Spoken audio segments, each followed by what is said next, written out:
Muy amados hermanos, amigos, les saludamos en el nombre de nuestro Señor Jesucristo. Quiero invitarle a que comparta conmigo una porción de la Escritura, Evangelio de Mateo, capítulo 12. Evangelio de Mateo, capítulo 12. Leamos, le invito entre el versículo 38 y el 41, entre el 38 y el 41.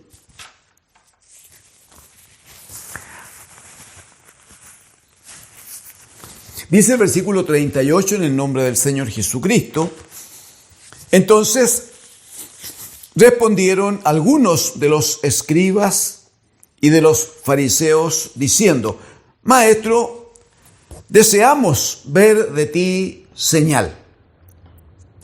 Él respondió y le dijo: la generación mala y adúltera demanda señal. Pero señal no le será dada, sino la señal del profeta Jonás. Porque como estuvo Jonás en el vientre del gran pez 3 días y 3 noches, así estará el Hijo del Hombre en el corazón de la tierra 3 días y 3 noches. Los hombres de Nínive se levantarán en el juicio con esta generación y la condenarán, porque ellos se arrepintieron a la predicación de Jonás, y he aquí más que Jonás en este lugar. Amén. Amén al Señor. Gracias al Señor. Es conocido entre nosotros, amigos, hermanos, cómo es que frente a la predicación, frente al trabajo que hacía el Señor Jesucristo en la tierra, siempre tuvo como un equipo de oponentes, gente que buscaban, dice literalmente la Escritura, buscaban la manera de encontrar en él algún detalle, algún defecto, algún error, a fin, dice, de poder acusarle. Lo que querían era acusarle, y si le era posible usar esos argumentos para condenarle, porque lo que finalmente ellos tenían en su corazón era que el Señor debía morir. La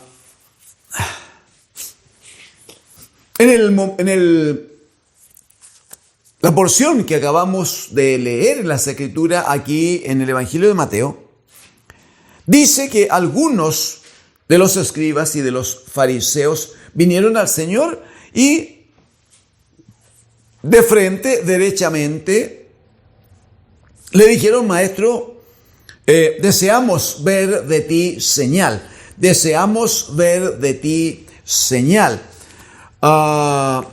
Mire, cuando el apóstol Pablo escribe a los Corintios en el capítulo 10, una de las cosas que Pablo trata con la iglesia es que dice en el versículo número 9, capítulo 10, verso 9, dice: ni tentemos al Señor, como también algunos de ellos le tentaron y perecieron por las serpientes.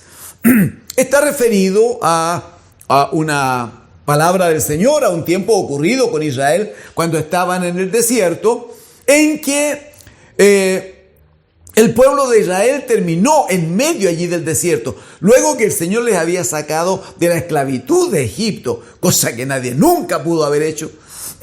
Luego que el Señor mostró todo su poder mandando 10 plagas en contra del faraón y de su pueblo para mostrar Dios su poder. Luego que el Señor les abre las aguas del Mar Rojo para que pasen en seco. Luego que el Señor se manifiesta a ellos día y noche a través de una gran nube que había permanentemente sobre ellos. Luego que ellos escucharon la voz del Señor tratando con ellos, y escucharon la voz de Moisés, obrero del Señor, llamado por el Señor para guiarles. Luego de todo eso, la Escritura dice en el capítulo 17 de Éxodo que el pueblo se preguntaba: ¿Y acaso decían, ¿está Dios entre nosotros? ¿Acaso Dios está aquí? ¿Es posible que Dios esté con nosotros y que no le veamos? Esto es, queremos ver más señales, más pruebas de que Dios está. Cuando Dios había hecho señales, pero sobre todo Dios les había dado la palabra a través de Moisés, su siervo. En el caso de estos fariseos, escribas, ellos vienen al Señor Jesús con el mismo espíritu a decirle, Señor, necesitamos ver señales. Si vemos señales, vamos a creer. Si tú haces una cosa extraordinaria, vamos a creer que vienes de Dios. Y la respuesta del Señor es, uno, la generación mala y adúltera demanda señal. La generación mala y adúltera, una generación llena de pecado, una generación que no agrada a Dios, una generación que está fuera del reino de Dios. Mala y adúltera. La Escritura va a decir que los adúlteros no entrarán en el reino de los cielos. Por lo tanto, esta generación mala, pecadora, adúltera, que está demandando señal, no, dice en el número 2, no le será señal, no le será dada, sino, dice, la señal del profeta Jonás. Sino la señal del profeta Jonás. Entonces quiero rogarle que me acompañe, por favor, al escrito de Jonás.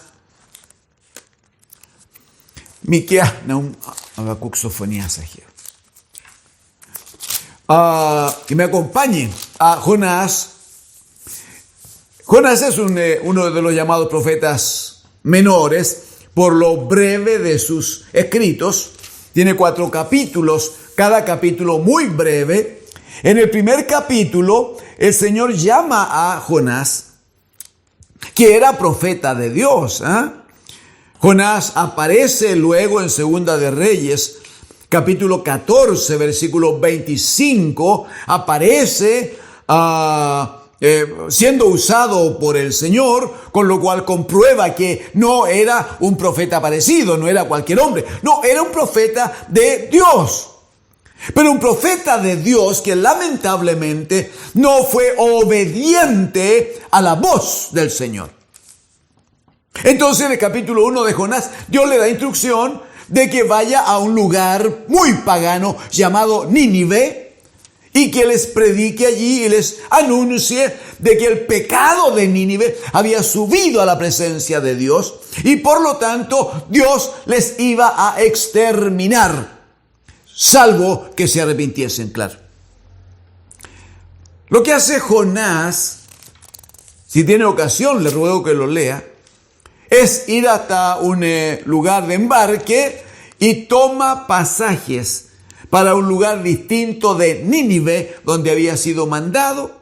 Toma pasaje para un lugar distinto. Dice la Escritura literalmente pretendiendo huir de la presencia de Dios. Uno dice, qué necedad pretender huir de la presencia de Dios, cuando la Escritura dice que su gloria llena toda la tierra.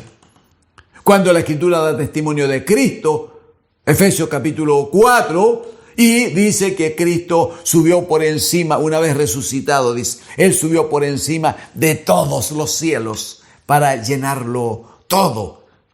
¿Dónde huiré? Dice el salmista, Salmo 139. ¿Dónde huiré, Señor, de tu presencia? Bueno, Jonás no entendía estas cosas, aunque era profeta del Señor, y quiso huir de la presencia de Dios. La Escritura señala en el primer capítulo, es un capítulo breve, amigos, hermanos, solo 17 versículos. La Escritura señala que cuando sube la embarcación, Jonás, y van atravesando el mar, se levanta una enorme tempestad, tanto que el barco se rompía, tanto que los marineros empezaron a tomar todas las cosas que tenían algún peso, que podía significar algo, lo tomaban y lo echaron al mar. Se deshicieron de todo aquello que tenía valor, de todo aquello que significaba algún peso para la embarcación. Se deshicieron de todo.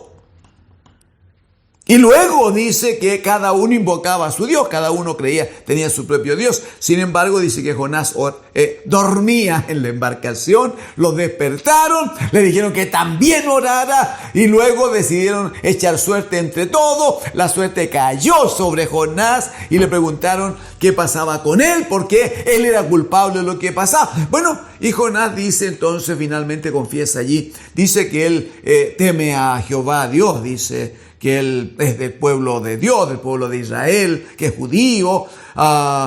Y bueno, él dice, reconoce que está en desobediencia, finalmente lo toman, lo echan al mar, y la Escritura va a decir en el capítulo 1, verso 17, porque allí comienza la señal de Jonás.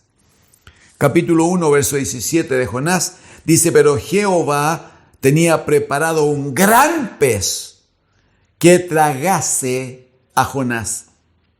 Y estuvo Jonás en el vientre del pez 3 días y 3 noches. 3 días y 3 noches. Estuvo sepultado en las profundidades del mar dentro del vientre de este gran pez. No hay aquí, amigos, hermanos, ninguna señalización de que se trate de un pez determinado. No está dicho. La gente argumenta, tendría que haber sido una ballena, dicen, porque es un gran pez para que tuviera la capacidad de guardar adentro a Jonás sin que se muriera. Pero sabemos que la ballena, su forma de alimentación, hace que la capacidad de ingresar a su interior no es la misma de otros animales. La Escritura dice que Dios preparó, lo dice literalmente. Dios tenía preparado. Él es el Señor siempre. Y Él es capaz de hacer lo que le plazca y mostrar en esto su poder. Él había preparado un gran pez, entonces, que no tuvo dificultad en tragar a Jonás, tragarlo sin necesidad de destruirlo, de matarlo. Tragarlo, le entró al vientre de este gran pez y dice que dentro del pez Jonás estuvo 3 días y estuvo 3 noches. Para que completemos la visión, para que completemos y alcancemos un entendimiento de lo que el Señor le está diciendo a los escribas y fariseos, usted me acompaña al capítulo 2, aquí en Jonás, porque dice que una vez que Jonás se dio cuenta dónde estaba, y yo creo que se dio cuenta porque el olor le hablaba, porque, como lo va a decir luego, las algas que le rodeaban del interior de este gran pez, él se dio cuenta, seguramente empezó a palpar y empezó a reconocer que estaba metido en ese lugar. Entonces, en el capítulo 2 es solo una oración. Todo el capítulo 2 son 10 versículos, una oración que hace Jonás a Jehová Dios, ¿no? Y lo dice de esta manera. Capítulo 2, verso 1. Entonces oró Jonás a Jehová su Dios desde el vientre del pez y dijo, invoqué en mi angustia a Jehová y él me oyó. Está partiendo la oración. Pero él, como es un profeta de Dios, él sabe que si ora con arrepentimiento y fe, el Señor le oye. Él sabe que Dios está en todas partes, no obstante que antes quiso huir de la presencia del Señor. Bueno, dice, invoqué en mi angustia a Jehová y él me oyó. Desde el seno del Seol, el Seol, recuerda, es el lugar de los muertos. Desde el seno del Seol clamé, dice, y mi voz oíste. Me echaste a lo profundo, en medio de los mares, y me rodeó la corriente. Todas tus ondas y tus olas pasaron sobre mí. Entonces dije, verso 4, desechado soy de delante de tus ojos, mas aún veré tu santo templo. Las aguas me rodearon hasta el alma. Rodeóme el abismo, el alga, mire pues lo que estaba viviendo Jonás. El alga se enredó a mi cabeza. Descendí a los cimientos de los montes. La tierra echó sus cerrojos sobre mí para siempre. O sea, estoy muerto, estoy en lugar de los muertos, en el Seol, no hay oportunidad. Dios me desechó, no hay duda, por su desobediencia. Sin embargo, mire en el versículo 6, las dos últimas líneas, dice, mas tú, le dice al Señor, mas tú sacaste mi vida de la sepultura, oh Jehová, Dios mío. Cuando mi alma desfallecía en mí, me acordé de Jehová y mi oración llegó hasta ti en tu santo templo. Dos cosas entonces que guardamos para volver a Mateo. 1:17 dice que estuvo Jonás en el vientre del pez 3 días y 3 noches. Capítulo 2, versículo 6 dice Jonás, mas tú, cuando yo descendí a los cimientos de los montes, cuando la tierra se cerró, la tierra echó sus cerrojos sobre mí para siempre, porque para eso mueren los hombres. Bueno, mas tú, dice, aleluya, mira el testimonio, mas tú sacaste mi vida de la sepultura, oh Jehová, Dios mío. Si usted observa lo que pasa con Jonás en esta oración y en el texto de Jonás 1:17, lo que pasa allí es claramente que Jonás está siendo un instrumento de anuncio. Jonás está en medio de su desobediencia. Estas son algunas de las cosas que uno no logra entender no más respecto de la gran obra, la extraña obra que hace Dios con nosotros. Si uno, no sé si usted, pero si yo tuviera que elegir a alguien para que haga un gran trabajo o haga un anuncio respecto de la salvación que iba a venir por Cristo el Señor, si alguien tenía que hacer un buen anuncio, yo hubiera elegido al mejor profeta, al más preparado, al que tenía una forma de vida intachable, al que hablaba en forma correcta. Yo hubiera seleccionado al mejor. El Señor toma a Jonás, un desobediente, un hombre que no entendía que Dios habita en todas partes, un hombre que quiso huir de la presencia de Dios. Un hombre que cuando le preguntan quién es y de dónde viene, no tiene ningún problema, ninguna vergüenza para decir que él conoce a Jehová y que teme a Jehová y que es hijo de Dios. A este hombre lo usa el Señor y de hecho es tomado y dice que estuvo 3 días y 3 noches en el interior de este gran pez que Dios había preparado. ¿Qué significaba que un pez se lo hubiera tragado? Significaba que la vida se acababa, la vida ya, la esperanza de vida había desaparecido.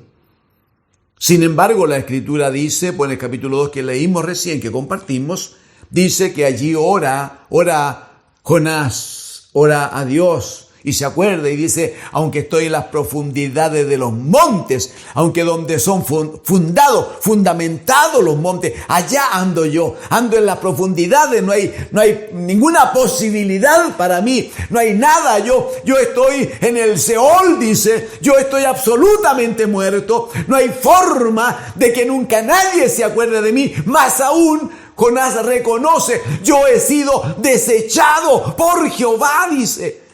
Sin embargo, en esa condición, dice, pero Jehová se acordó de mí y yo voy a ver igual, le voy a encontrar en el templo, dice.